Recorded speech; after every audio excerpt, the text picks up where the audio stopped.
To SPMIS academy daily answer writing session. इस session में मैं आपके साथ एक क्वेश्चन डिस्कस करता हूं और उसका सॉल्यूशन आप सबमिट कर सकते हैं हमारे टेलीग्राम ग्रुप पर। इस ग्रुप की लिंक आपको यूट्यूब वीडियो के डिस्क्रिप्शन सेक्शन में मिल जाएगी। आज का क्वेश्चन है हमारा इंडियन ज्योग्राफी पर। क्वेश्चन है ट्रॉपिकल साइक्लोन्स के ऊपर। दो पार्ट में क्वेश्चन डिवाइडेड है। पहला पार्ट आपसे पूछ रहा है कि क्यों इंडिया का ईस्टर्न कोस्ट ट्रॉपिकल साइक्लोन ज्यादा रिसीव करता है and it is more prone to cyclones. Second part आपसे पूछ रहा है कि हाल ही के कुछ सालों में ऐसा क्यों हुआ है कि इंडिया का वेस्टर्न कोस्ट जो है वो भी ज्यादा नंबर ऑफ साइक्लोन्स फेस करने लगा है।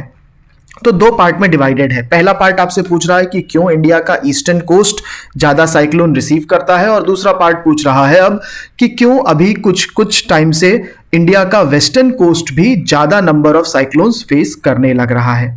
देखिए, इस क्वेश्चन का फर्स्ट पार्ट तो सत्यजीत सर ने बहुत अच्छे से डिस्कस करा हुआ है इन द 2 जून 2020 न्यूज़पेपर।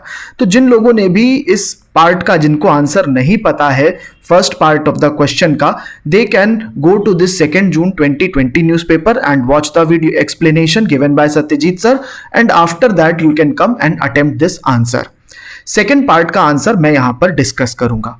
इस क्वेश्चन में हम लोग 3 चीजें बताएंगे। एक इंट्रोडक्शन जिसमें आप ट्रॉपिकल साइक्लोन्स के बारे में बताएंगे, then we will go on to answer the first part of the question कि क्यों इंडिया का ईस्टर्न कोस्ट ज्यादा साइक्लोन रिसीव करता है वेस्टर्न कोस्ट के कंपैरिजन में, और उसके बाद सेकेंड पार्ट कि ऐसा क्या हो रहा है आजकल कि वेस्टर्न कोस्ट भी ज्यादा नंबर ऑफ साइक्लोन्स विटनेस कर रहा है पिछले कुछ टाइम से। सबसे पहली बात इसमें इंट्रोडक्शन में देते हैं साइक्लोन्स क्या होता है। देखिए, बिल्कुल सिंपल डेफिनेशन के साथ देंगे कि cyclone is a system of a rotating wind with a low pressure core. Centre में लो प्रेशर होता है और उसके अराउंड विंड रोटेट करती है। नॉर्दर्न हेमिस्फीयर में एंटी क्लॉकवाइज बनेगा, सदर्न हेमिस्फीयर में क्लॉकवाइज बनेगा। ये सब आपकी बेसिक ज्योग्राफी आपने जब भी पढ़ी होगी अपने प्रीलिम्स के लिए, वहां पर आपने ये सारी बातें पढ़ी होंगी। कैसे कब कब साइक्लोन बनता है? देखिए, साइक्लोन बनने का 2 टाइम होता है। मई से जून समर के मंथ्स होते हैं, then in the September to October month cyclone आते हैं। और ये बनता इसलिए है क्योंकि सेंटर में लो प्रेशर बन जाता है। इस डायग्राम के थ्रू आप समझ सकते हैं, लो प्रेशर कोर के अराउंड जो विंड होती है वो सर्कुलेट करने लगती है। जब विंड सर्कुलेट करने लगती है तो विंड राइज होती है, और राइज होने पर there is a convectional rainfall. जहां राइज होती है कन्वेक्शनल रेनफॉल होता है। That is the whole mechanism of the cyclone. मैंने बहुत जल्दी समराइज कर दिया है बिकॉज आई एम अज्यूमिंग कि जो लोग भी यहां पर इस वीडियो को देख रहे हैं उनको ये बात पता है कि साइक्लोन कैसे बनता है।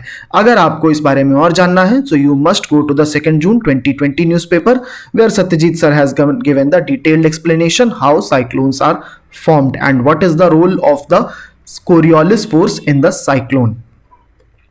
Let us come on to the main part of the question कि क्यों ऐसा होता है कि ईस्टर्न कोस्ट पर ही साइक्लोन ज्यादा बनते हैं। देखिए, इसके लिए सबसे पहले मैंने तो कुछ डेटा दिया है। ईस्टर्न कोस्ट जो इंडिया का होता है उसमें ऑन एन एवरेज 4 साइक्लोन्स होते हैं compare to 1 cyclone in the Arabian sea. मतलब ऐसा बोला जा सकता है कि जितने टाइम में 4 साइक्लोन आएंगे ईस्टर्न कोस्ट में, उतने में बस एक ही आएगा अरेबियन सी में। तो हम समझ सकते हैं कि India bay of Bengal side में, दैट मीन्स इंडिया के ईस्टर्न कोस्ट साइड में 4 गुना ज्यादा 4 टाइम्स मोर साइक्लोन आते हैं compare to the western side, Arabian sea side पर। इसके कुछ सिंपल कारण होते हैं, एक बार इनको समझ लेते हैं।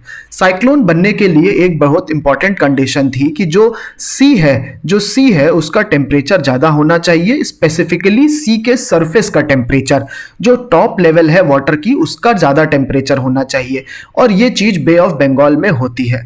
बे ऑफ बंगाल में सी सरफेस टेम्परेचर ज्यादा होता है कंपेयर टू द अरेबियन सी।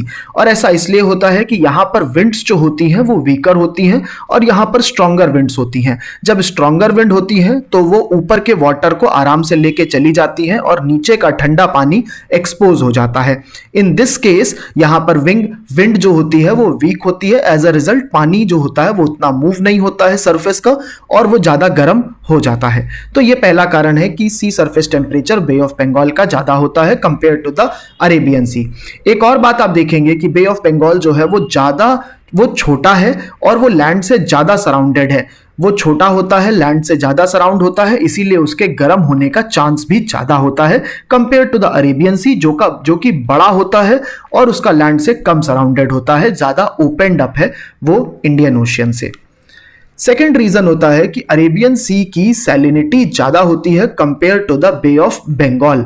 देखिए, जब किसी भी ओशियन की सैलिनिटी ज्यादा होती है तो ऐसे में उसमें जो इवेपोरेशन होता है वो थोड़ा कम हो जाता है, और जिस ओशियन की सैलिनिटी कम होती है, जिस सी की सैलिनिटी कम होती है, उसमें इवेपोरेशन ज्यादा हो जाता है। तो ये एक रिलेशन होता है between the bay of Bengal and Arabian sea. Bay of Bengal में सैलिनिटी कम होती है क्योंकि बहुत सारी रिवर्स यहां पर वाटर को ऐड कर रही हैं। आपको पता है गंगा, ब्रह्मपुत्रा एंड गोदावरी, ये सारी रिवर हैं जो ये आती हैं और अपना पानी बे ऑफ बंगाल में ही रिलीज करती हैं। एज अ रिजल्ट यहाँ पर ज़्यादा फ्रेश वाटर ऐड हो रहा है और इसकी सैलिनिटी कम है, और यही कारण है कि यहाँ पर जो वाटर का इवेपोरेशन होता है वो ज़्यादा होने लगता है। इसीलिए बे ऑफ बंगाल में ज़्यादा इवेपोरेशन होने की वजह से ज़्यादा स्ट्रॉन्गर बन जाते हैं हमारे साइक्लोन्स।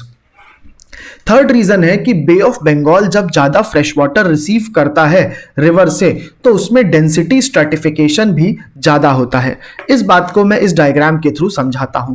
आपको पता है कि जब अलग अलग डेंसिटी के लिक्विड्स को एक ही जगह पर रख दिया जाएगा तो जो जिसकी डेंसिटी सबसे कम होगी वो सबसे ऊपर होगा। जैसा आप इस डायग्राम में देख सकते हैं, अलग अलग डेंसिटी के लिक्विड्स को जब एक ही बीकर में रख दिया गया है तो आप देख सकते हैं जिसकी डेंसिटी सबसे कम है वो सबसे ऊपर आ जाएगा। अब आपको एक बात समझनी है कि जो फ्रेश वाटर होता है, फ्रेश वाटर जो होता है उसकी डेंसिटी कम होती है compare to the saline water. Saline water की डेंसिटी ज्यादा होती है। अब अगर हम बात करते हैं बे ऑफ बंगाल की, बे ऑफ बंगाल में ज्यादा फ्रेश वाटर आता है तो फ्रेश वाटर की डेंसिटी कम होती है तो वो ऊपर जाएगा, और सलाइन वाटर जिसकी डेंसिटी ज्यादा होती है वो नीचे आ जाएगा। ऐसे में अगर फ्रेश वाटर ज्यादा होएगा तो आप समझ सकते हैं कि यहां पर जो डेंसिटी का डिफरेंस है ज्यादा फ्रेश वाटर होने से और कम सलाइन वाटर होने से, ये जो डिफरेंस है दोनों के बीच का ये स्ट्रॉन्गर बनेगा, जिसमें आप देख पाएंगे कि फ्रेश वाटर ज्यादा ऊपर रहेगा क्योंकि वो ज्यादा अमाउंट में आया है और सलाइन वाटर नीचे रहेगा।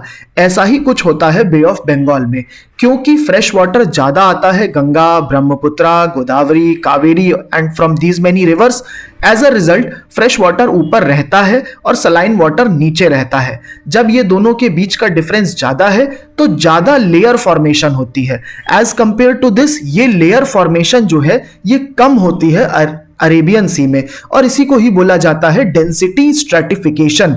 दैट मींस डेंसिटी के बेसिस पर लेयर्स का फॉर्म हो जाना, and this stratification happens more in the bay of Bengal. और बे ऑफ बंगाल में ये होने की वजह से जो ऊपर का पानी होता है, जो फ्रेश वाटर होता है, वो ज्यादा एक्सपोज होता है सन की ओर, और जब वो ज्यादा एक्सपोज होता है वो ज्यादा गर्म होता है, ज्यादा इवेपोरेट होता है। ऐसे में ज्यादा स्ट्रॉन्गर साइक्लोन्स बनते हैं। लास्टली एक और पॉइंट है कि अगर साइक्लोन बन भी जाता है अरेबियन सी में, it moves away from the west coast. ये बात आप समझ सकते हैं कि this is due to the trade winds. अगर यहां पर बनेगा भी, it is going to take it to this direction, while if the cyclone forms in the bay of Bengal it is going to hit to the western को eastern coast of the India. अगर यहां कुछ बनता है तो it is going to hit on the eastern coast, अगर यहां कुछ बनता है it is going to move away from the India. और इसी कारण से बोल दिया कि अगर बनता भी है अरेबियन सी में cyclone, it is going to hit less on the western coast of India. तो ये कारण है। इन सभी रीजंस को सत्यजीत सर ने अपने 2 जून के न्यूज़पेपर में डिटेल में एक्सप्लेन करा है, आप इसको रेफर कर सकते हैं। I am repeatedly saying the same thing because वहां पर अच्छे से एक्सप्लेन्ड है। लास्टली आ जाते हैं इस पॉइंट पर कि जो सेकेंड पार्ट का मेरा क्वेश्चन का सेकेंड पार्ट है उसको देख लेते हैं एक बार। देखिए, सेकेंड पार्ट क्वेश्चन का बोल रहा है कि अभी हाल के ही टाइम में ऐसा क्यों हुआ है कि इंडिया का जो वेस्टर्न कोस्ट है वहां पर भी ज्यादा साइक्लोन आने लगे हैं। पहले तो उससे रिलेटेड एक डेटा आपको देता हूं। अभी 5 साइक्लोन आए थे 2019 में ही अरेबियन सी में। ये थे साइक्लोन अम्फन, वायु, निसर्ग, पवन, ये सब आपके अरेबियन सी के ही साइक्लोन है। जनरली अरेबियन सी में एक साइक्लोन आता है साल में, लेकिन ऐसा ऐसा 1902 ईयर में हुआ था। 1902 में जब 5 ट्रॉपिकल साइक्लोन आ गए थे एक ही साल में। तो ये हम समझ सकते हैं कि बहुत ज़्यादा साइक्लोन आ रहे हैं अरेबियन सी में भी। और उसके 2 कारण मैंने आपको बताए हैं। पहला कारण मैंने बताया है कि अरेबियन सी का भी जो सरफेस टेम्परेचर है वो बढ़ता जा रहा है। There is a rise in the sea surface temperature of the Arabian sea. और ऐसा इसलिए हो रहा है बिकॉज इंडियन ओशियन डाइपोल का पॉजिटिव फेज चल रहा होगा। आपको पता ही है इंडियन ओशियन डाइपोल क्या होता है। इंडियन ओशियन डाइपोल के पॉजिटिव फेज में जो वेस्टर्न इंडियन ओशियन होता है that is warmer than the eastern Indian ocean, warmer than the normal. And the eastern side of the Indian ocean जो कि हमारा इंडोनेशिया के अराउंड होता है, अंडमान सी होता है, they are cooler than the normal. और ऐसा होने पर जब अरेबियन सी का part is going to become warmer than the normal तो आप समझ सकते हैं यहां पर ही साइक्लोन बनने के प्रोबेबिलिटी ज्यादा हो जाएगी, उसकी ज्यादा चांस हो जाएंगे। और ऐसा ही कुछ अभी भी हो रहा है। अरेबियन सी का टेम्परेचर बढ़ रहा है because of the positive phase of the Indian ocean dipole. और दूसरा रीजन आप लिख सकते हैं कि क्लाइमेट चेंज हो रहा है। आपको पता ही है क्लाइमेट चेंज की वजह से ओशन वार्मिंग एक्सपेक्टेड है। एज अ रिजल्ट जो सी का सरफेस टेम्परेचर होता है वो ज्यादा होता जा रहा है और इसीलिए साइक्लोन फॉर्मेशन भी ज्यादा हो रहे हैं। तो ये 2 रीजन के साथ आप बता सकते हैं कि क्यों हाल के ही कुछ दिनों में जो हम वेस्ट अरेबियन सी है वो भी ज्यादा साइक्लोन विटनेस कर रहा है। In the last part you can write a simple conclusion कि आप इन रीजंस के थ्रू बता सकते हैं कि क्यों ज्यादा साइक्लोन आ रहे हैं वेस्ट कोस्ट ऑफ इंडिया में। आप इस ज्योग्राफी के आंसर में कुछ बहुत इंसाइटफुल या फॉरवर्ड लुकिंग कंक्लूजन नहीं लिख पाएंगे बिकॉज क्वेश्चन भी स्ट्रेट फॉरवर्ड था और आपको एक सिंपल सा ही कंक्लूजन लिख के अपनी बात को खत्म करना पड़ेगा। This is all from my side. Thank you.